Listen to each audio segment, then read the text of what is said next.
So Thomas Frank has finally been sacked as Tottenham manager, sitting just 5 points above the relegation zone. Today we've got the 18 candidates linked most heavily with the role by the bookmakers. We've got 5 different categories to get to.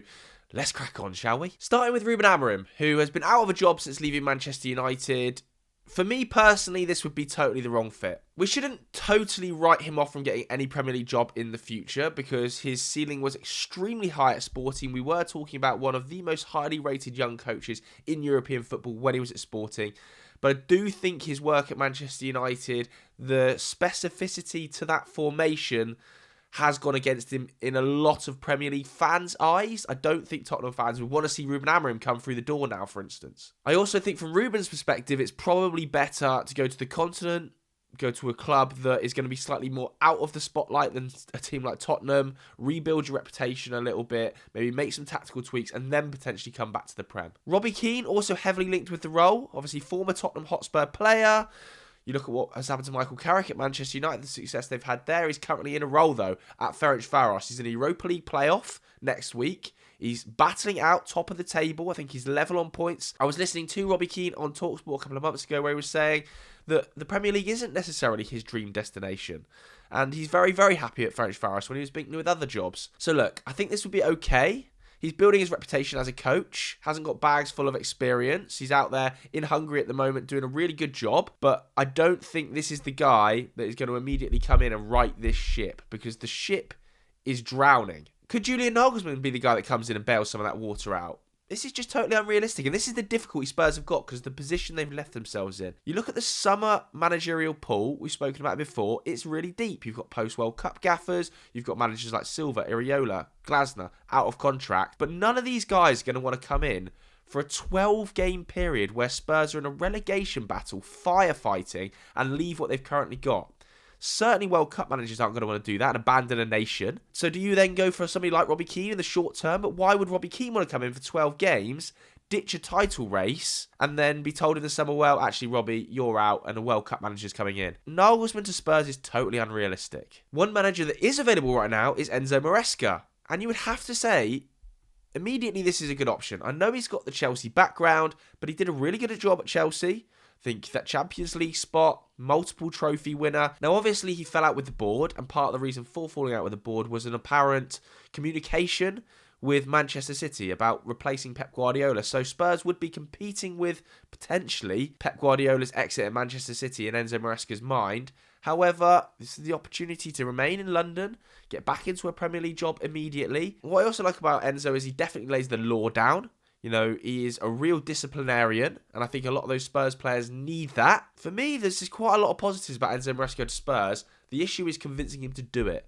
Does Enzo Maresca want to join Spurs right now in the state they're in? And this is the problem with the vast majority of these managers. It's a massive issue. Cesc Fabregas, for instance, I think he's wholly unrealistic at this stage. He's 5 points off a Champions League spot with Como, playing some really, really attractive football, and is clearly one of the highest rated young coaches in Europe. You know, speaks 4 languages. He's worked under the likes of Mourinho and Guardiola, Wenger. He's a real tactical disciple of Pep with how he builds up from the back, but his off-the-ball work is reminiscent of Jose. A lot of people love to watch Como in Serie A. And I do think sort of tactically, he does suit this squad down to the ground. You think of his usage of the number 10s like Nico Paz at Como, what he's managed to get out of them. Imagine Xavi Simons playing a similar sort of role, Dominic Solanke playing as that singular number 9. There's a lot of similarities in the squad setup, but why would he leave Como? He's had bigger offers than Tottenham and turned them down. He's probably going to have bigger offers in the summer than Tottenham and turn them down. When the summer managerial pool starts to whirl, his name is going to be involved in some big, big conversations. And for Spurs right now, with 12 games left, to convince him to exit a Champions League race for a relegation battle, it's just not happening. How about Ole Glasner then? Because I think there are arguments to be made. This is potentially slightly more realistic given the form of Palace, given the sort of vitriol between Glasner and the board, him announcing in fact he's leaving, the lack of wins in recent months. I think there's potentially a world in which Tottenham could convince Glasner to kick up enough of a fuss to leave Palace. But would Spurs fans be on board with that? And I think it's a realistic question you've got to ask, given the form of Palace in recent months, his connection with the players and with the board that does feel like it's frayed a little bit. I think the shine has been taken off of Glasner's FA Cup win a little bit. I still think he's one of the best coaches in the Premier League and is absolutely deserving of a job of this calibre. You know, Europa League winner at Frankfurt, FA Cup winner at Palace. He's proven he can get over the line in trophies. He's proven he can go away to some of the biggest clubs in Europe and get results. But because of that run, because of the problems he's had with the board, and because of the situation with Thomas Frank, you know, taking Frank from a Brentford, asking him to step up, taking Glasner from a Palace, asking him to step up, I think Tottenham fans would have reservations. Despite that, though, I'm going to say it's a good option.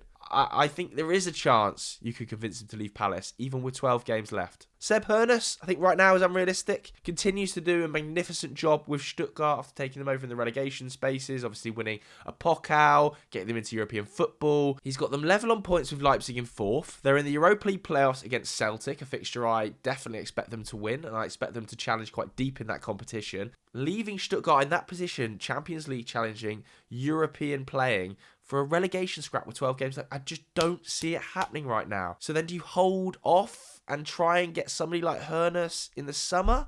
Who do you appoint for this 12-game run? Because you need to get this appointment right. Spurs are actually in a relegation battle here. It's not as if they can just fob this off and go, do you know what, we'll bring in any old caretaker for 12 games, get us over the line to the summer, then we'll appoint our dream appointment. They need to get it right now, because at the moment, they're getting reined in by West Ham and by Nottingham Forest and by Leeds. Kieran McKenna's name is still coming up in conversations.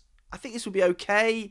Honestly, I think it's unrealistic as well. They are in an automatic promotion hunt here, Ipswich. They're just 5 points off Cov now. They've won 3 of their last 5. I think they've only lost 1 of those games. Coventry are collapsing a little bit. He must believe he can get Ipswich out of that division. To jump ship with 12 games left of this season, it's just unrealistic, man. There's no way McKenna leaves Ipswich in this position. In the summer, it's a totally different conversation. Would he leave Ipswich for Spurs? Absolutely in the summer. But right now, there's just too many plates being spun by clubs across Europe, be that championship races or Europa League races or Champions League spots they're pushing for, to leave their clubs to firefight at Spurs. It's a massive issue, this. Mauricio Pochettino, like Nagelsmann, right now is unrealistic. In the summer, there's no doubt this is becoming a realistic option. I think the US men's national team are going to be one of the disappointments of the World Cup. That's an early prediction.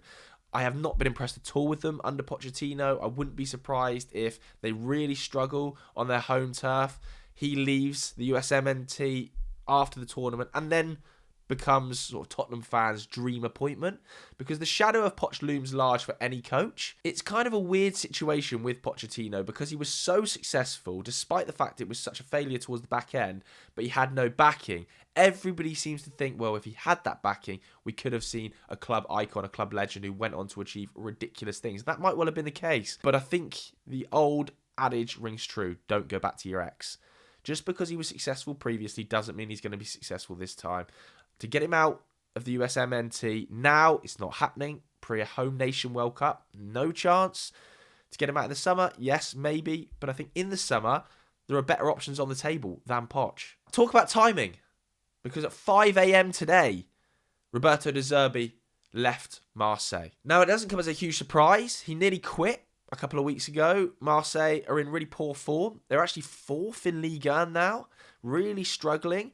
It's not a great situation for a player like Ethan Nwaneri, who's gone to France specifically to work with Roberto De Zerbi in that loan move, but these things happen. And De Zerbi's name coming onto the market, this must be one of the names that is leading this race. He's got Premier League experience.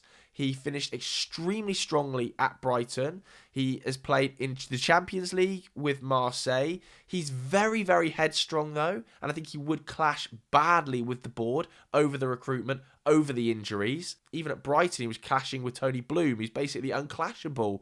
He's clashed at Marseille. He's clashed in Italy. It would be the same at Spurs.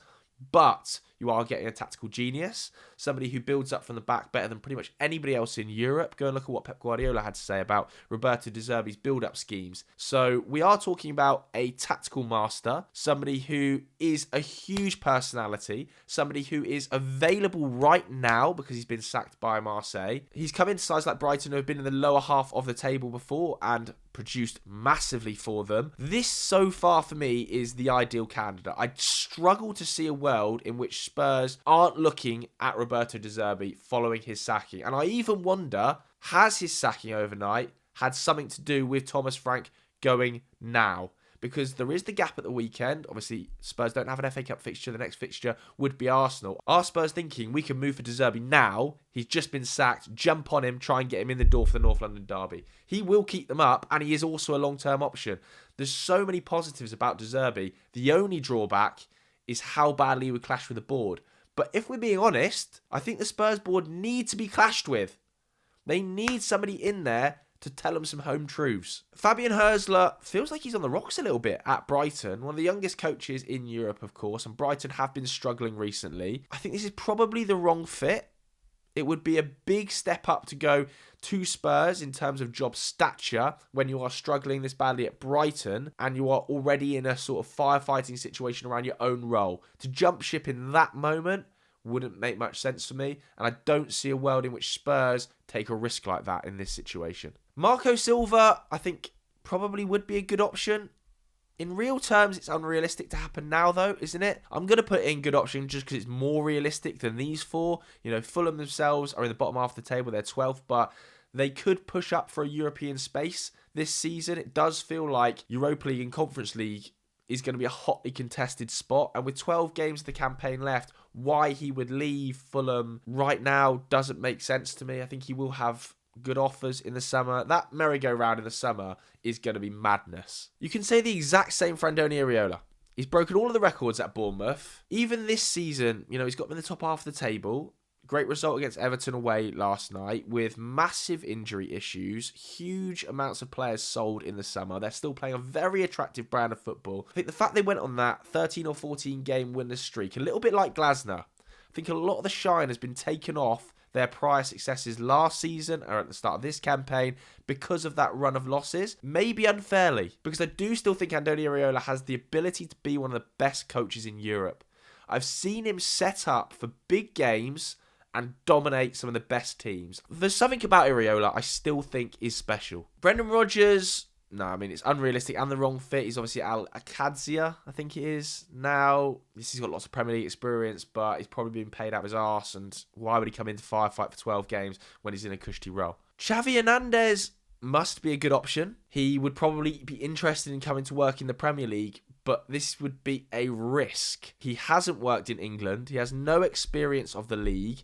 There are 1,000 injuries at the club. He's not going to be able to come in and play with a specific philosophy we saw him utilise at Barcelona with building out from the back, being very defensively solid. There are lots of positives to his game. His development of youth with players like Lamine Yamal and Pau Kabasi. Some of the results he was able to pick up. You know, a La Liga title when they were in financial turmoil.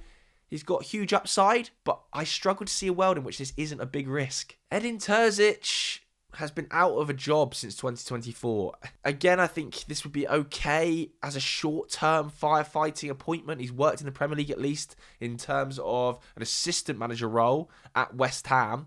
But he had big success at Borussia Dortmund. I think it's different though. He was a Borussia Dortmund fan. He sat on the yellow wall. It felt like that was his club. To ask him to come in and do the job for 12 games with the potential we could get it on a full-time, I don't know, it's confusing for me. I'm not sure coming back into a problem situation like Spurs is the way to go. Finally, we've got Xabi Alonso. No, this is unrealistic. Spurs fans can dream, but it's not happening. He's not coming into a club that are in this much turmoil when he's going to have options in the summer that include potentially a Liverpool, some of the biggest clubs across Europe. Maybe PSG might have a vacancy. Some of the international scene will be very vacant. Spurs will be way down his pecking order. I would go for Roberto De Zerbi, but who would you go for at home? Let me know in the comments below. If you enjoyed this video, hit the like button, hit subscribe. Thanks very much for watching, everybody. I'll see you later. Bye-bye.